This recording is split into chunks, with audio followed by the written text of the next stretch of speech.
Welcome back to Washington Watch. Joseph Backholm sitting in for Tony today. Glad that you are with us. Over the weekend, the Caribbean country of Haiti was hit by a 7.2 magnitude earthquake that killed at least 1,297 people, destroyed over 7,000 homes, injured 5,700 people, and displaced thousands more. The quake was 2 times more powerful than the magnitude 7 quake that struck there 11 and a half years ago, from which Haiti is still recovering. And the largest aftershock so far has registered as 5.2 magnitude, with more expected to come. In response, individuals and organizations around the U.S. are stepping up to provide aid to those affected. Joining me now to report on his organization's efforts and what we need to know is Edward Graham, who's the assistant to the Vice President of Programs and Government Relations for Samaritan's Purse. Edward, welcome back to the program. Joseph, thanks for having me. Appreciate this opportunity. Well, we're glad to talk to you, but before we get to Haiti, you're a retired Army Ranger. You served 8 combat deployments with Special Ops and 6 of those in Afghanistan. What are your thoughts on what's happening in Afghanistan today? Yeah, it's unfortunate and it's a travesty. I don't know what country is going to want to work with the United States. This was poorly planned from the get-go. I don't want to be in Afghanistan forever either, but we also have to remember where 9/11 came from. And a Taliban-ran country is only going to allow terrorist organizations to run free there. We could have done this in a way where we pulled the conventional forces out but left the Green Berets there. That's what they do. They train offensive-capable special operation units to go out and hunt and kill and do the bidding for us. We could have done this different. And I apologize to our Afghan partners. I spent years there, and better men would have done something different. Let's put it that way. Well, I think a lot of people feel the way that you do, but now I would like to talk with you about what's happening in Haiti as well. Earthquake over the weekend, 7.2 magnitude. Tell us what has happened there, what's the result of that has been, and then what you at Samaritan's Purse are doing to help. Yeah, well, it's sad to see this country's gone through so much, just still reeling from the previous earthquake over about 11 years ago, but also the recent death of their president, the murder. So politically, there's a lot of turmoil, but yeah, right now we're tracking about 1,300 bodies have been recovered, and that's going to continue to rise. It's probably risen as we speak, and then there's about 5,700 people that have been injured.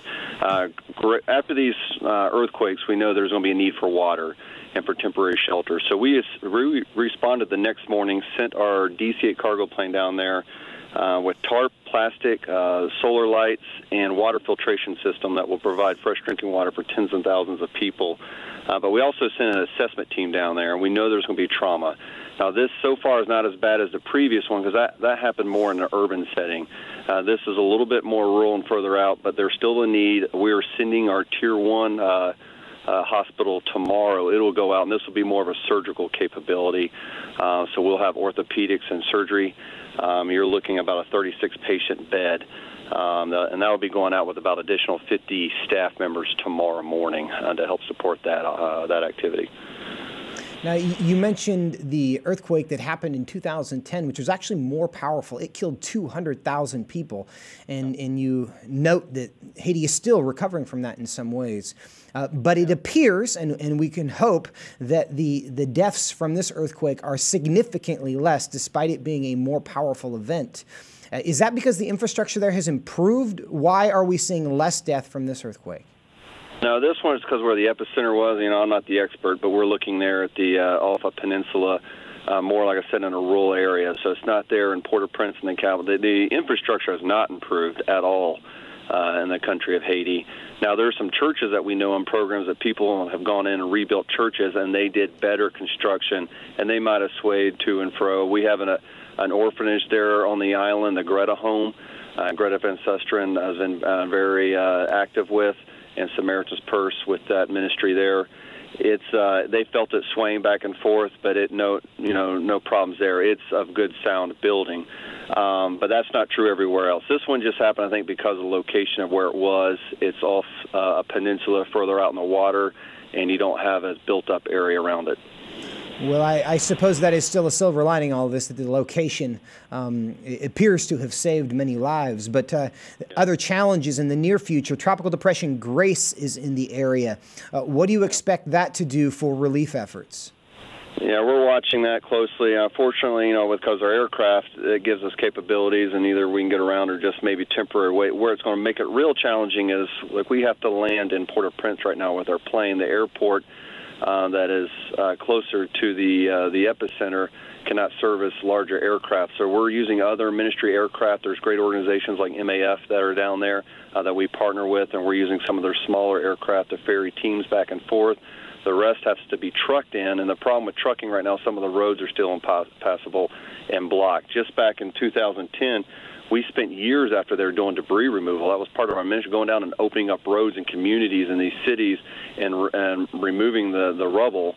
That might have to happen in this one too. We'll assess that later. But right now, we just got to get the hospital set up. So logistically, with the storm and with the roads being the way they are, it will be challenging. I just ask for prayer from your listeners, that you pray for the team that's going down there, that we can be a blessing to those that are hurting, and that these logistical issues, the challenges, Mother Nature, everything in front of us, that God will go before us, and that this spiritual warfare will not be an issue. Amen to that. And we are and will continue to pray. How else can those who are concerned, who are watching this situation, be helpful to the relief efforts there in Haiti?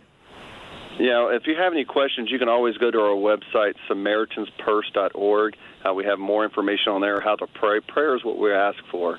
If you want to volunteer, especially if you're a doctor, someone that's in orthopedics, a nurse that works in orthopedics, or surgical, sign up.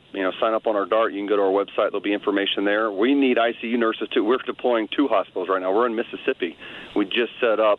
I'll be flying out there tomorrow to visit our hospital there. It'll be opening soon. But we're setting up an ICU-capable hospital there in Jackson, Mississippi, along with their university hospital there. So we need ICU nurses to sign up there. So if you're in the medical field and you have this capability, please, we need you. And we appreciate you coming. SamaritansPurse.org. You can also find all the resources here on the program at TonyPerkins.com. We link to all of them there. But we do need your prayer. We need your help, for those of you who can.